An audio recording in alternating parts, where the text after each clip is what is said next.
സാറേ ഞങ്ങൾക്കൊന്നുമില്ല തരാനെന്നൊക്കെ പറഞ്ഞുകൊണ്ട് വീടുകളിലൊക്കെ കടന്ന് ഭർത്താവിനെ രക്ഷിക്കാൻ വേണ്ടി കൂലിപ്പണി ചെയ്തും മറ്റുള്ള മുമ്പിൽ കൈനീട്ടിയും ശരീരം വിറ്റ കാശൊക്കെ കൊണ്ടുവന്ന് നിങ്ങൾക്ക് തരുമ്പോൾ ഭർത്താവിന് കാശ് തരാം, കേസിന് ഇത്ര ലക്ഷം രൂപ വേണം, പക്ഷെ തരാം എന്ന് പറഞ്ഞുകൊണ്ട് അവരോട് മേടിച്ച് ശരീരം വിറ്റ കാശ് കൊണ്ടുവന്ന് വക്കീലന്മാർക്ക് കൊടുത്തുകൊണ്ട് കേസ് വാദിക്കുന്ന ഒരുപാട് പേരെ എനിക്കറിയാം. അതാണ് ഞാൻ പറഞ്ഞ ആദ്യകാലങ്ങളിലൊക്കെ എനിക്കറിയാവുന്നതാണ്.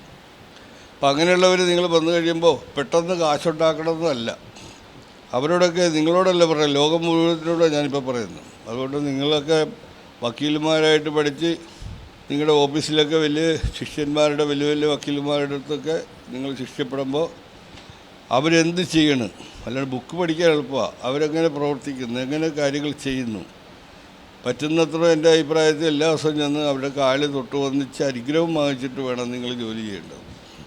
അവരെന്തോരം പഠിച്ചാൽ